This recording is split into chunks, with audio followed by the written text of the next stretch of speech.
and I'm super excited to have him in front of you tonight for a lot of different reasons. But I want to tell you a little bit more about Gilead first. Gilead was built, we just celebrated our 20th anniversary. And if you've never been here, 20 years that this place has been built. And the reason why it was built is for people to have a second chance and to have a kind of more of a holistic approach to health and healing.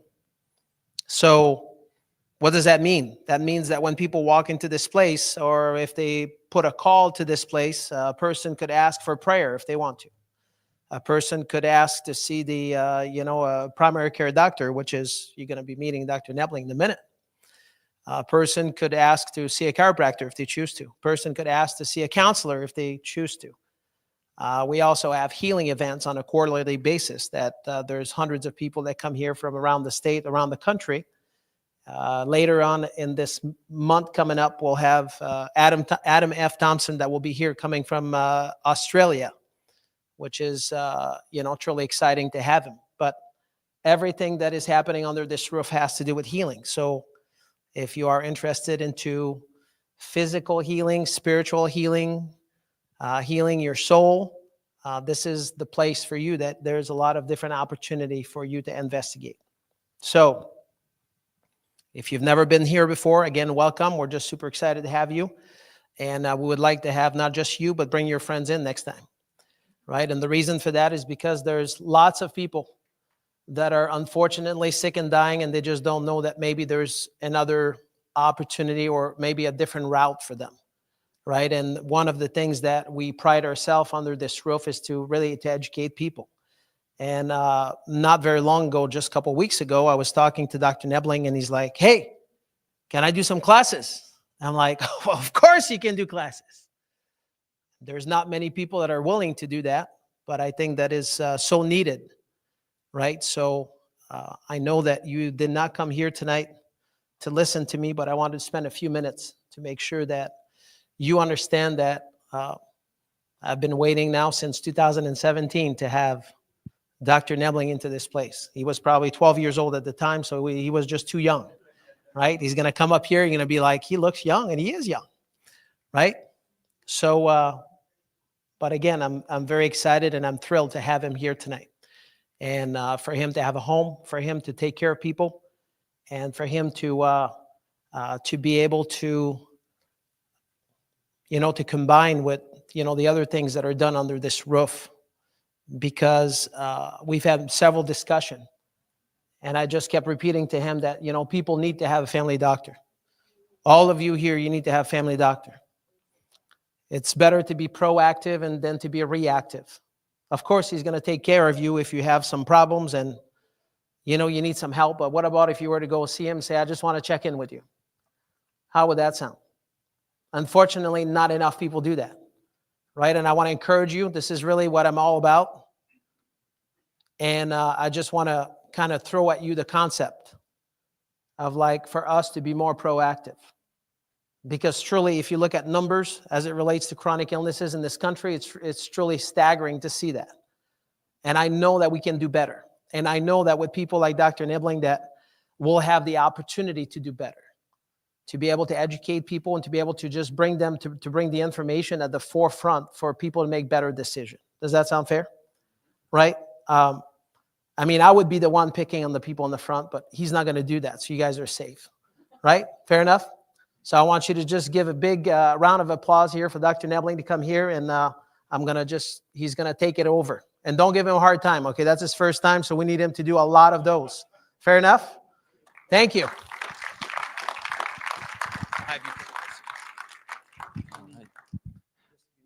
No, I think it's just fine right there where it's at. So, wow, this is kind of cool getting to hold a microphone like this. I have some buddies, and they really like doing karaoke. And when Pat asked me, she was helping me set up the sound system, everything. She said, do you want a headset or do you want like a old fashioned microphone? I just snatched it up right away because whenever they do karaoke, they kind of a little bit of showboats, and it's kind of cool getting to be the guy behind the mic for once. But anyways, my name is Dr. Nebbeling. I'm an osteopathic physician. I am new here to Gilead Healing Center. And, the lecture today is, let me read it here. It is Faith, Healing, and the Role of Primary Care, a Holistic Approach to Health. And I had to read that because I didn't actually write it. I wrote the presentation. This is my presentation, but the title itself, I had somebody else help me come up with, because sometimes I'm not that good with words.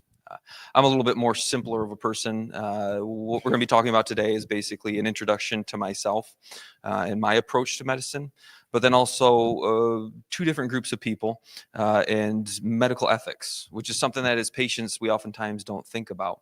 Medical ethics is for doctors, right? It's for lawyers. It's not for us as patients to think about. But really, when you are entrusting your health in another individual, you should think about their morals and their ethics and how they interact with you and people in general. Because at the end of the day, it's the consequences fall on you and your health. All right, next slide. Anyways, before we go any further, next slide. I know what you're all thinking. There's this guy up there.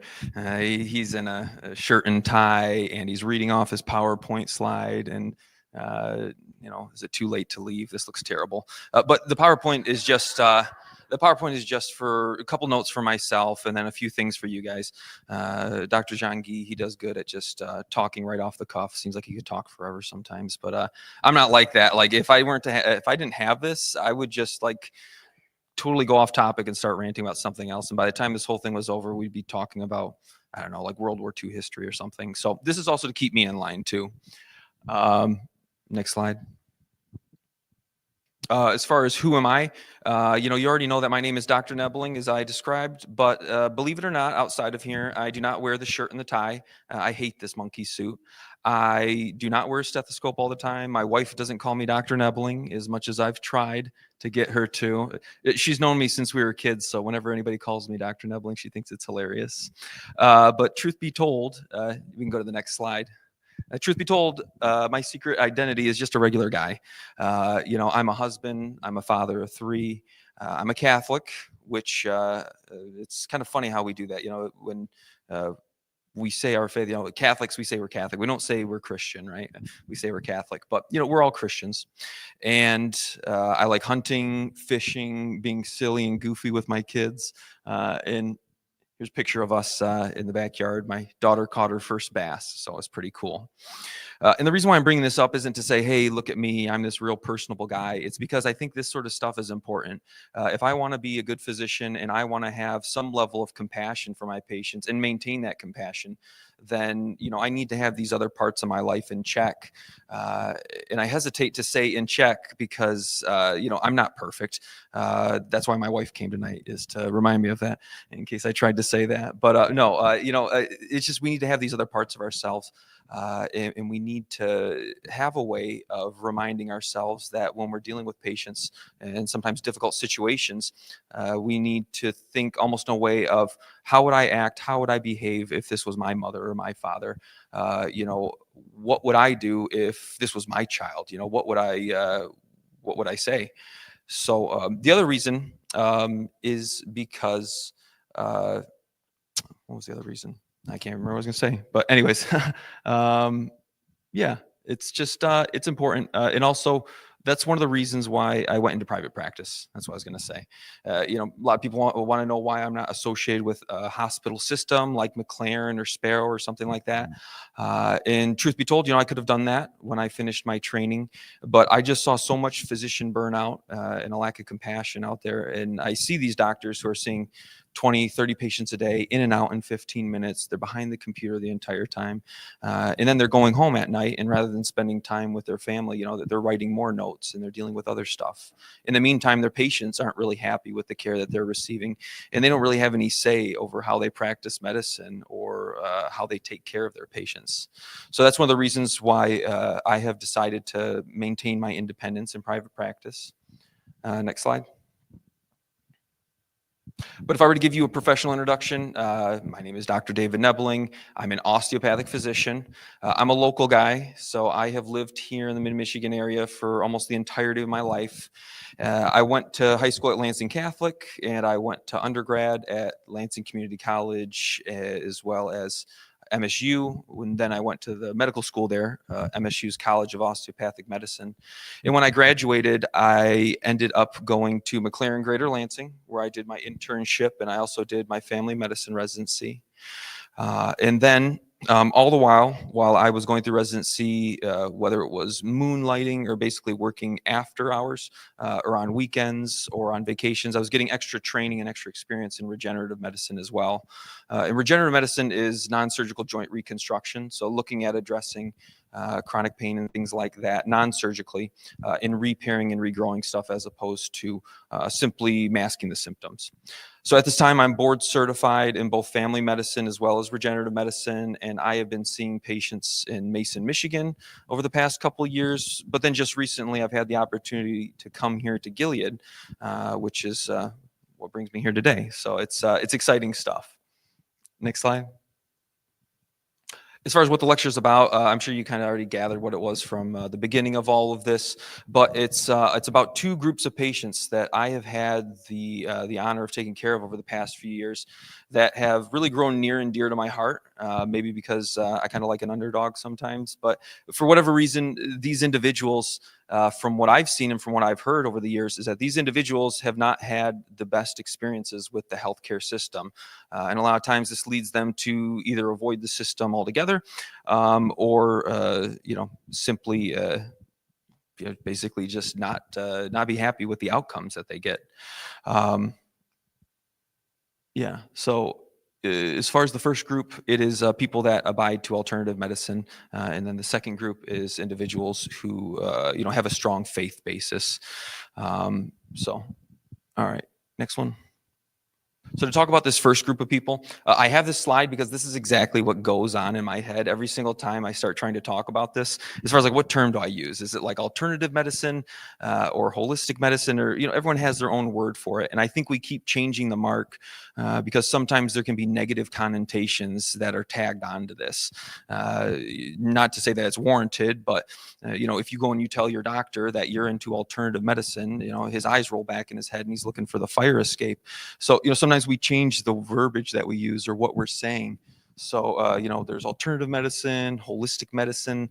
That almost sounds like voodoo or witchcraft to some people. Integrative medicine is kind of a new and hip term, but, a lot of people don't even know what that means. And then natural medicine, that's probably the worst of all of them. Not natural medicine in and of itself, but just the term, to a lot of people that invokes or conjures these images of somebody like sipping, wheatgrass tea and banging bongos around a campfire or something.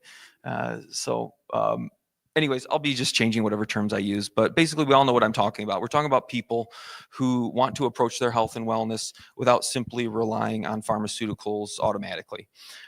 It's also those individuals who, and I think about how I want to word this because when I talk about question the system or question what is standard of care and what is evidence-based medicine, it almost makes you sound like an angst-filled teenager just trying to like stick it to the man or something. But that's what I'm talking about is whatever the standard of care is and whatever that evidence-based medicine is, why is that so? Where is this evidence coming from? Why is it this and not that? So on and so forth. And the first time that I ever really thought about this was probably in 2020. So my son was born during COVID in 2020. And if that wasn't bad enough, he was born 3 months premature suddenly. It was probably one of the scariest days of my life, having a son born via a crash C-section, worrying about my son and my wife. And then we had a 3-month stay at the neonatal ICU, the NICU at Sparrow. And when you're in the NICU, it's not a good place. It's not a happy place to be. When your child is first born, you want to take them home. You want to bond with them. You want to hold them.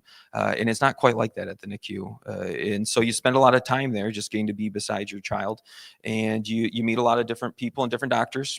And I don't say that you make friends with them because I certainly didn't. But there was this one neonatologist and we were having a discussion, and maybe it was more of an argument about his course of action. So my son had a heart problem, and he was going to have to go to the University of Michigan for heart surgery at 3 months of age. And I asked him, I said, well, why can't we consider this, right? I'm a physician as well. There's good research on this. There's good papers, and there's pretty much no risk. Like, why aren't we doing this? I said, where is the evidence-based recommendation on this? And he said something to me that I don't think I'll ever really forget. And that was, when it comes to evidence-based medicine, that there just simply isn't enough out there to give recommendations on all the different situations that we come into. So ultimately, evidence-based medicine then becomes expert opinion. And he said, and I'm the expert right now. And I just, it's wrong answer, buddy, right? That doesn't cut it, right? It really made me think, because as a physician, I had no problem doling out evidence-based medicine and recommendations and telling people this is just how it is. But then being on the receiving end of that, as a father, as a parent, it just doesn't cut it when somebody just, makes that sort of fallacious argument, that appeal to authority, where I'm the king and you're the peasant, and this is just how it is. So. Anyways, next. So you're into alternative medicine, natural approaches. Why in the world would you even need to see a physician, like a regular bread and butter doctor, DO or MD? And the first reason is that early detection saves lives. So there are many, many health conditions out there that are asymptomatic up until the point where they are not. I have patients come into my office all the time. Blood pressure is 200 over 140. When I tell them that, they say, well, I feel fine though. That's good and well that you feel fine. I want you to feel okay, but it's not okay, right? These things cause damage in the long run. And all of a sudden, one day there's a catastrophic event. And just to give an example of this, let's take the kidney. So your kidneys filter your blood. And the fundamental element that is doing this, it's almost like a little sieve or a little strainer. It's called a nephron. And when God designed the body, he gave us way more nephrons than what we actually need. With that, we have to basically damage or destroy about, somewhere between 80 to 90% of our kidneys before we start actually experiencing any sort of symptoms from it. So it's one of those things where by the time you are finally diagnosed based on symptoms, so much damage has been done, and it goes downhill quickly as far as with dialysis or a kidney transplant. So it's better off to figure out what's going on ahead of time. So then that way, you can prevent that catastrophic damage. Because if we wait until there's been all of this mayhem on the body, then our road back to health and wellness hasn't just changed. It's actually what we set as our bar for our expectation, a realistic expectation of what we can achieve through whatever remedies or alternative approaches we want. That just got lowered quite a bit. So it's better to look at these things ahead of time. If we go to the next slide. And the reason is, and I think a lot of people fall into this where, why in the world would I go to a doctor? Sure, they can diagnose me with something and all they're going to want to do is give me a pill. But if you catch these things early on, then you have a whole lot more options than if you wait until there's a catastrophic consequence and there's already been damage done to the body. So if you catch hypertension and high cholesterol early, before it causes, heart attacks, strokes, things like that, then you have a whole lot more options available to you, including things that you might consider natural, alternative, things like behavioral modification, things like diet, exercise, supplements. These things are available to you. The thing is, patient has to be non-toxic. And what I mean by that is when they walk into my office, I have to make sure they're not going to die on me in the office, right? I have to make sure you're not in harm's way acutely. And I say this because I have patients, sadly enough, that'll come into my office and it'll be a new patient visit. Legs are the size of tree trunks. They're short of breath just having a conversation with me. And when I listen to their heart and lungs, what I'm hearing is almost like crackles on the lungs, basically water on their lungs. And this person is drowning in front of me. They're in acute congestive heart failure. And with the breath that they do have, they're trying to talk to me about how they need to exercise more and how they've been trying to. And they think if they could just do that, then this might help. They also talk to me about supplements and how they can increase the supplements that they're taking maybe, and that might counteract what's going on. And that's all good and well, but as a physician who's in charge of your health, my thoughts are nowhere near there. My thoughts are, how do we get you to the hospital to stabilize you and diurese you so that way you can actually breathe and oxygenate? And then at that point, when you come back, we can have that discussion. But the options available to you are much less than they were if we had caught this hypertension and bad cholesterol and all this other stuff many years ago and addressed it. So basically, when a diagnosis is made, I don't think it's so crazy as to think, we should ask that question, oh, why is this so? What is a potential contributor, or what is the underlying cause to this? In standard medicine, they accept this sort of logic. A classic example would be iron deficiency anemia. If you don't have enough iron in your body, then you are not able to make the red blood cells that carry oxygen. And if your doctor finds out that you're iron deficient, he obviously puts you on iron supplementation, but that's not the definitive treatment. The definitive treatment is, why in the world do you not have enough iron? Are you not absorbing it? Do you have some sort of inflammatory bowel disease? Are you bleeding? Do you have, heavy menses, or do you have rectal bleeding, or some sort of internal thing that you don't know is going on? The solution isn't just a pill or iron supplementation in that sort of situation. So I don't think it's that hard to imagine that we could take that idea a little further and maybe apply that to other areas of medicine or other areas of your health, which I think should be done. If you have high blood pressure, why not look at your diet, right? Look at, are you exercising? Look at the supplements that you're taking. Try to rule out for other things, right? Do you have endocrine abnormalities? Do you have sleep apnea that's been undiagnosed? So on and so forth. Yeah, next slide. And I think a good way of summarizing this, or at least one way that I like, is the Serenity Prayer. So like I said, I went to Catholic school, and at the end of the day, what they would do is the bell would ring, and then we would all say a prayer with the principal. And for a while, I feel like it was this prayer, the Serenity Prayer. And at that time, I didn't really understand it or appreciate it for anything more than simply meaning that it was time to get out of school and go, engage in some shenanigans. But now that I'm older and wiser and have some more experiences, this is actually a good explanation of a lot of things in life. And if I were to draw an analogy between this and medicine today, it would be standard of care, evidence-based medicine. Your regular primary care doc, they fall into the first part of this, which is, God grant me the serenity to accept the things that I cannot change. And your doctor isn't asking for serenity or acceptance. They're asking that of you. If you have high blood pressure or diabetes, then they want you to graciously accept that. That's just simply how things are. If you don't like it, you can thank your mom and dad, right? This is genetic. This is something that you have, and that's just the way it is, which obviously isn't true. And then at the other end of the extreme, there's alternative medicine. And I'm not trying to simplify, but alternative medicine is asking for that courage to change the things that you can. It's looking at being engaged in your health, looking at what you put into your body, how you live your life, things like that. And that's great. But I think the truth lies somewhere in between. I think this is where a good family practice doc or a good physician in general could come in. It's that wisdom to be able to tell the difference between those two things. There's a certain number of things that are within our control, and there's a certain number of things that are outside of our control. And I do have to admit, I love it when patients come in and the first thing they tell me is, I want to get off of all of my medicines, right? I'm on 10 of them. I would like to find a way to get off of all of them. Can that always be done? No, I would be lying or committing malpractice if I told you that I took everybody off of all their medications. But what I can tell you is that when a patient comes in who's engaged in their health and they're willing to make these changes, maybe we can at least reduce the pill burden at the very least. So rather than taking 10 meds, you're only taking 5. Sometimes we are able to get people off of medications, but it isn't without a whole lot of work on their part as well. Next slide.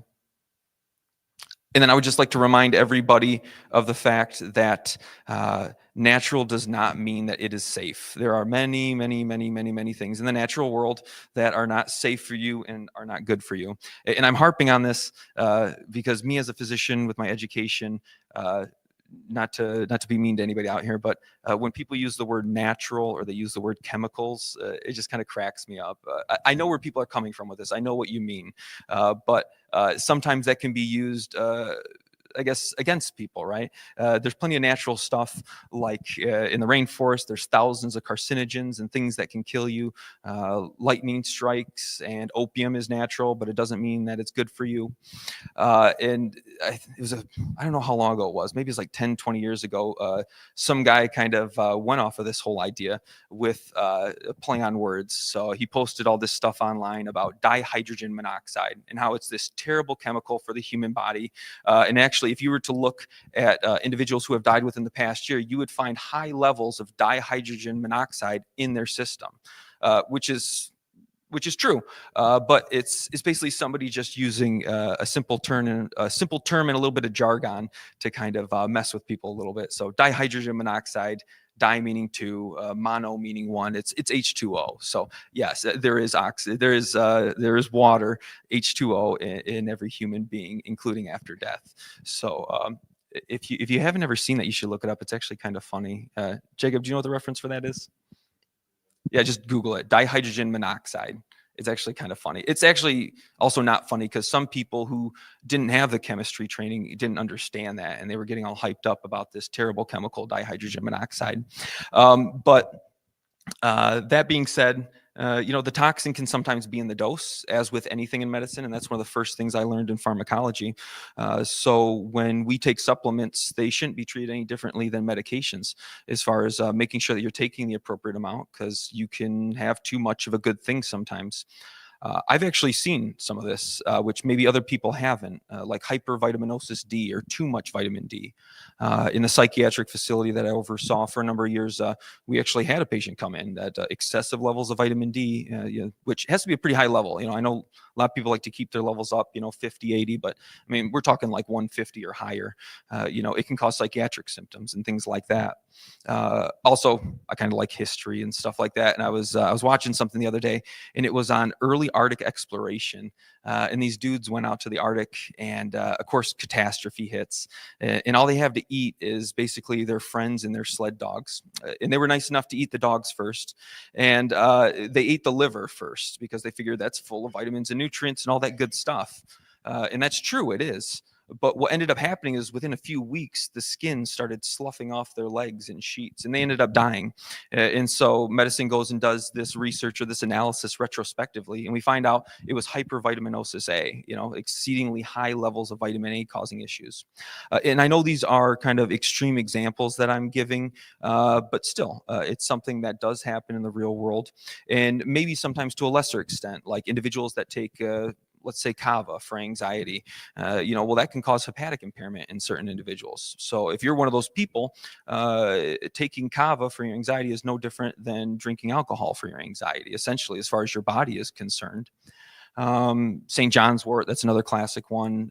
It is an enzyme inducer that messes with the metabolism of a lot of other things in your system.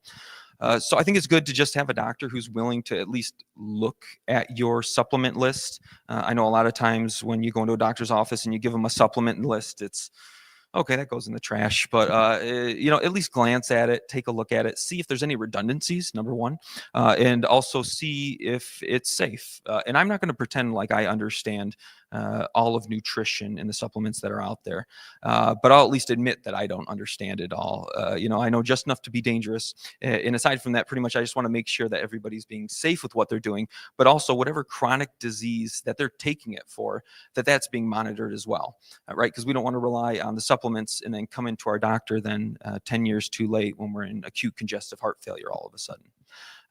All the while we were thinking that the supplement was taking care of the condition. Next slide. And the last reason is that sometimes you just need a doctor, and there's no other way to put it. If you have a bad laceration and you're bleeding all over the place, you need a doctor to sew that up for you. And I'm saying this from experience, having done this myself many times. It's better if somebody else does it for you. When me and my wife were first dating, I had gotten a bad laceration on my finger, and I had all this stuff at home. I was in residency at the time. And I said, we'll just sew it up at home. I don't want to go to the urgent care. I hate that place. So I go and I put a tourniquet on it, and I numb up my finger with some lidocaine, and I throw the first stitch, and then I expect my my girlfriend at the time, Emily. I asked Emily to basically tie the knot for me. And while I'm doing that, I bump the tourniquet. It comes off. My finger starts gushing blood everywhere. And I ask her to hand me the gauze. She doesn't reply. And then I say, "Can you hand me the gauze?" And she says, "I can't hear you." And I said, "How can you not hear me? You're like 2 feet away from me." And I look up and she's passing out. And we ended up at the urgent care at like midnight, but had no idea she was afraid of blood. So basically, don't sew yourself up or have your girlfriend do it. Go see a doctor. And then for labs and imaging, you just kind of need a doctor to figure out where your electrolytes are at, your kidney function, your liver function, your thyroid, hormone evaluation, all that stuff, as well as imaging, right? X-rays, MRIs, CTs, just a basic reason.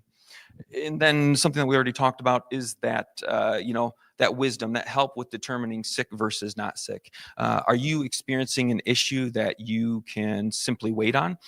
Can you do watchful waiting? And is this just a tincture of time, as we call it? Or is this something that's an emergency, right? Like, do you need to go into the hospital right now? Or does this need to be addressed right now until it's stabilized? And then we can look at other ways of going about it. Actually, I'm going to grab it to bring my water up here with me. Give me 1 sec.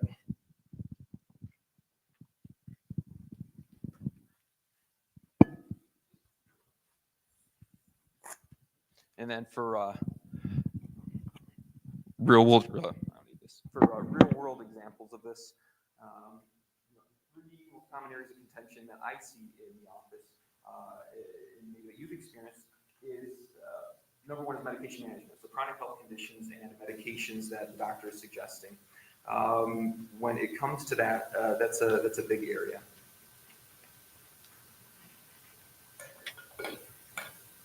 Sorry, I'm not used to talking for more than like a couple minutes.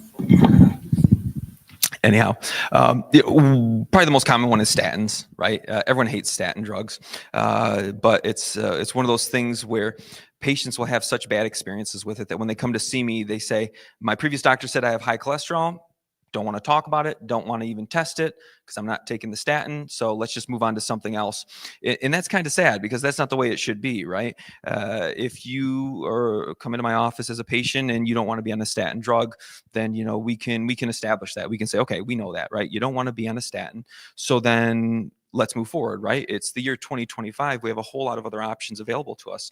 Let's do 3 months of like a really intense dietary modification and see if maybe certain things that you're taking into your body aren't somehow, raising your cholesterol to levels more so than the average person, just by the way you're built and just by the way that your body processes things. But then also, there's other medications available.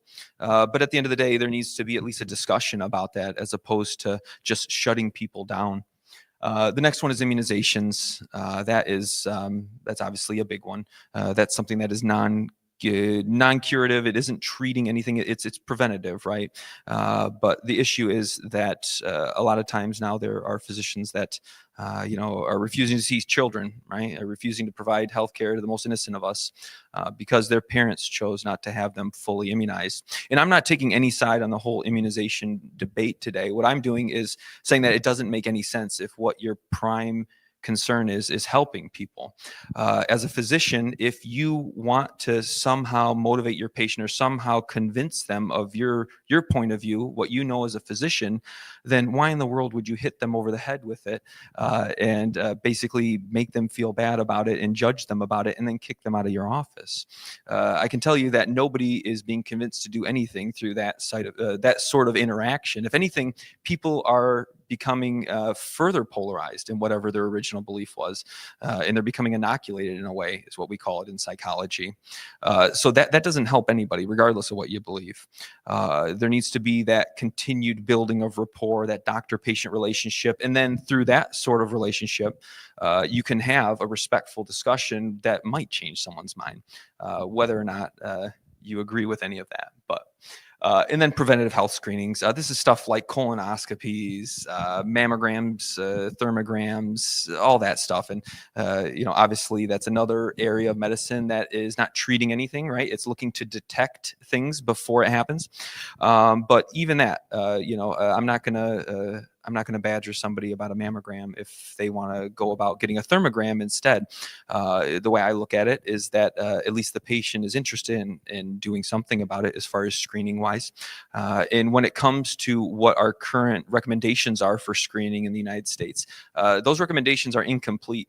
And I think about like ovarian cancer. Obviously, it's something that goes undiagnosed in a lot of people up until the point where it's already spread, right? It's fairly asymptomatic. And as of right now, I don't think we have any screening recommendations for ovarian cancer. So obviously, the guidelines that sometimes we can blindly follow in medicine are incomplete.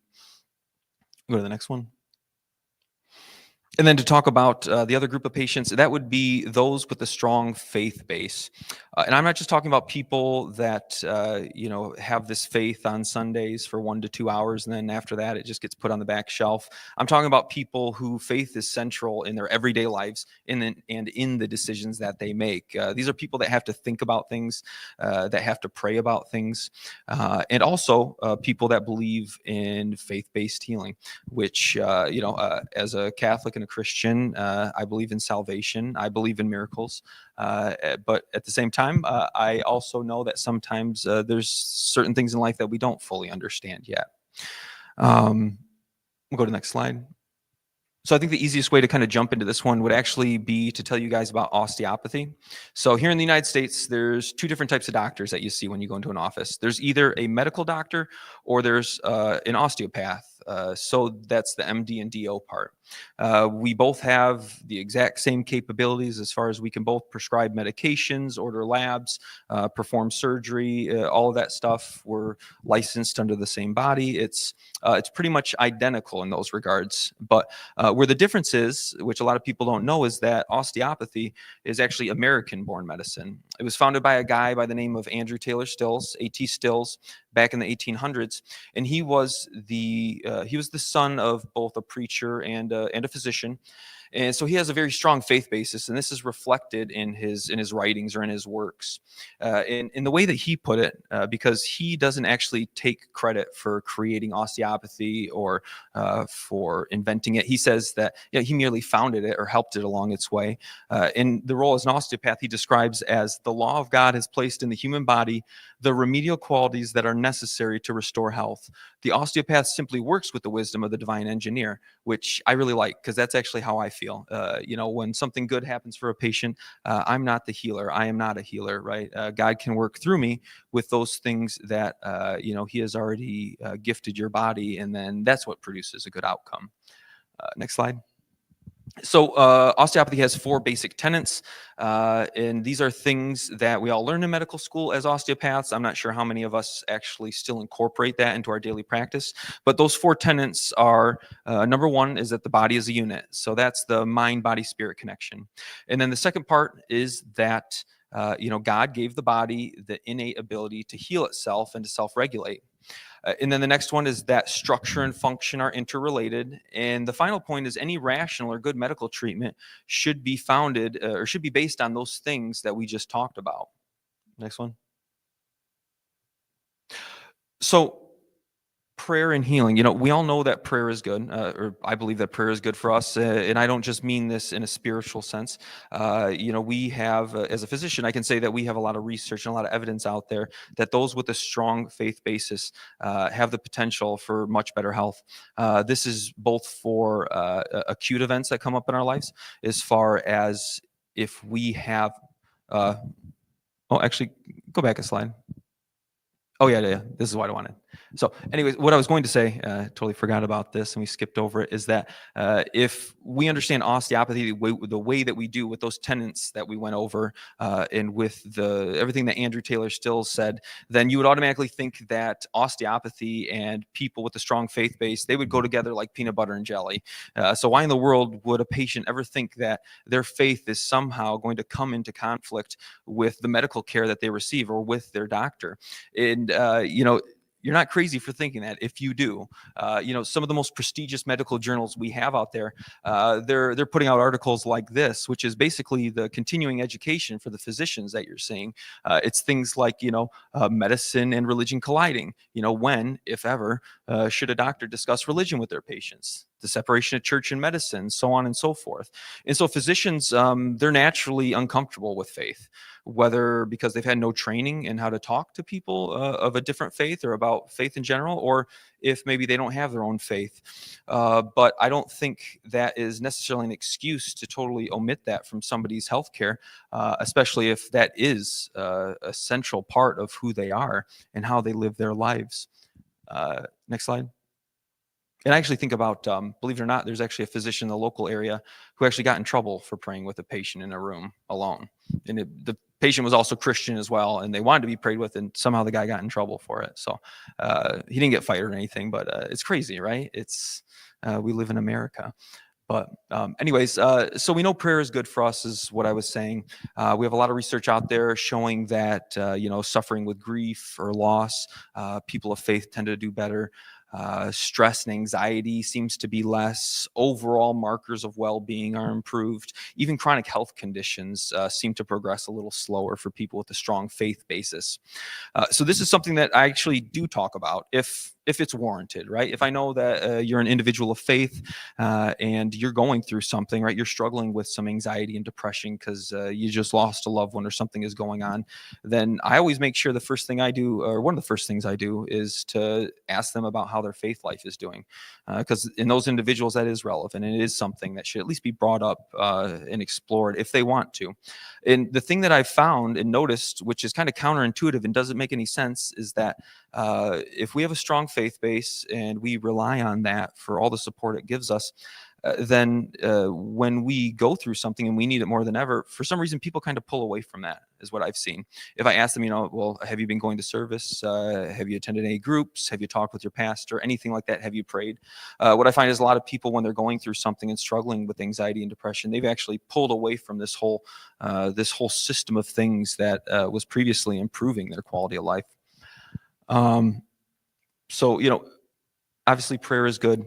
I believe in faith-based healing, but at the same time, that doesn't mean that we just leave it at that. If you have a broken bone, that needs to be set and casted. If you have a laceration, that needs to be sutured by a doctor, preferably not your girlfriend.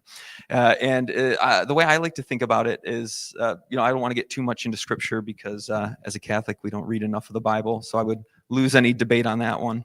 The story of the Good Samaritan, right? When he found the guy on the side of the road, he didn't just pray for him. He also dressed his wounds. And what was that line? Pouring on oil and wine, which I don't understand how that really helps unless he poured the wine in his mouth. But next one. So, how do we bridge this gap? There's all these issues. Medical system doesn't really seem to be understanding or facilitating your health on the basis of whatever your beliefs are. What can be done about that? Obviously, finding a physician who will work with you is number one. We can go to the next slide. But I think this is where the medical ethics come in.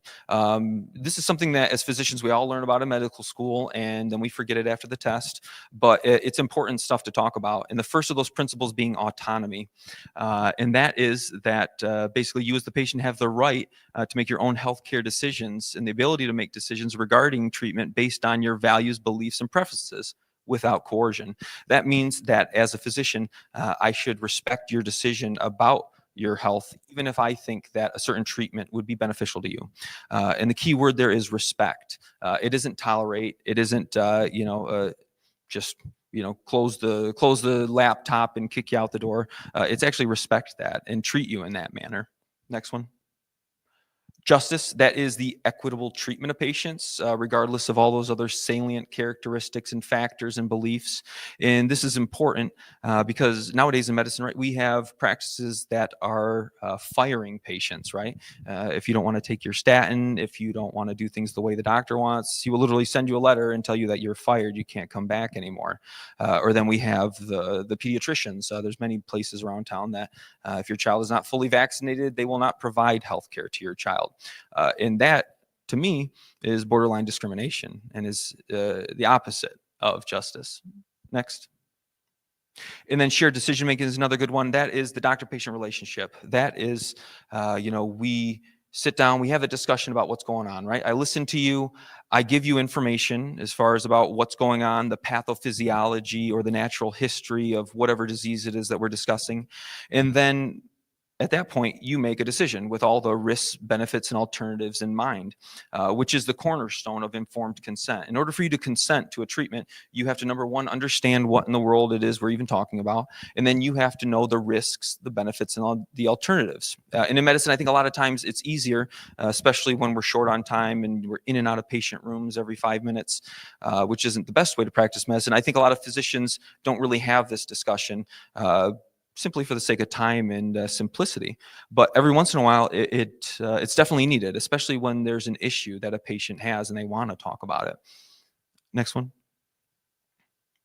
And then finally, that all kind of comes down to where medicine is at today. And I don't know, in my opinion, I think a lot of this started to change, or maybe it was already changing for a while, but during COVID, I feel like a lot of physicians, their approach to speaking with patients and dealing with patients just kind of totally shifted and changed. And that was kind of, that kind of shook me up a little bit. It was like, what in the world is happening? Like, a year ago, we treated patients this way, but now we do this thing called paternalism. And that is, I'm your father, right? I'm going to tell you what you're going to do because I know what's best for you. And if you don't like it, then you can move out of my house, right? It's that sort of idea, which is obviously in direct conflict with all the other things that we talked about. You just keep going. Yeah, so pretty much, if I were to summarize everything that I'm saying tonight, it would be that if you or a loved one is, has been putting off having your health addressed, whether it's just you haven't been to the doctor in years, or maybe you have a chronic medical condition that you've been struggling with and you've been avoiding seeing the doctor because you don't think that there's anything that can be done for it outside of previous discussions that you've had, I would just... and I know it's easier said than done, and I sound like a Nike commercial, but just do it. Just call the doctor, right? You'll feel a whole lot better. And I'm guilty of this myself. As physicians, we're like the biggest hypocrites. So whenever a doctor judges you, just always keep that in mind, right? We should be like the last people judging people. We should be the last people judging our patients on their health and their well-being, because when you look at our parameters and our stats, right, we have terrible health. We have terrible mental health issues, substance abuse, suicide, all that stuff. So we should be the last people who have the right to judge you. So you have to find the right doctor. It's a goodness of fit. No different than finding a good therapist that you vibe with and that you can communicate well with. And then, just you can make an appointment. I do the same thing with my dentist. Actually, I always put off the appointment for a couple months because I absolutely hate the dentist. I don't like dentists or doctors. I'm not a big fan of them. But I'm guilty of doing it myself. And for 3 months, I just have this daily anxiety that I'm going to bite into a piece of popcorn and all my teeth are going to fall out. And finally, I make the call and I feel better. And then actually just recently, I found a really good dentist. So you have to find the right person and everything just becomes a whole lot easier. Next slide. Pretty much, this is the end of the presentation. I'm going to get some feedback on this presentation, see if it was helpful or insightful to anybody. I know it's kind of an introductory thing, but I was hoping to get into maybe some more substance in the future. One of those things being regenerative medicine, if anybody is interested in hearing about non-surgical approaches to dealing with damaged joints. Also, I have a strong passion for men's health, and I actually ran a men's health clinic. It was a telehealth clinic for about a year or two, and I still practice men's health, or I still have a strong focus on that. So maybe having a conversation about hormone levels and fertility issues, prostate stuff. It seems to apply to kind of all ages of men. And then the other part that I thought might be good to talk about would be maybe mental health issues at some point. So as I said, I was the medical director of an inpatient geriatric psychiatry unit for about 4 or 5 years, which I just recently parted ways with in order to expand my private practice. So, there's a lot of stuff in mental health and in psychiatry that goes misdiagnosed, and there's a lot of organic contributors that can be addressed as opposed to just going on an antidepressant or an antipsychotic right away. You can go to the next slide. Pretty much, if you have any questions for me, I'm going to be hanging out for a little bit. If it's any questions, though, about if we accept a certain type of insurance or how to schedule an appointment or anything else like that, don't ask me about that because I'm terrible with the computer. I have the computer skills of like an 80-year-old Amish lady. So fortunately, though, I have my niece, Melanie. She's actually my medical biller. And then her mom, Jennifer, is my sister, and she's actually my office manager. So unfortunately, Jen is not here today, but Melanie is here working on some stuff, and she'll be around for a while. So if you have any of those types of questions, you can talk to her up at the front desk, and she'll answer those for you. But otherwise, right now, we are accepting new patients, obviously, as I'm expanding the practice. And let me know if there's anything I can do for you. Thank you.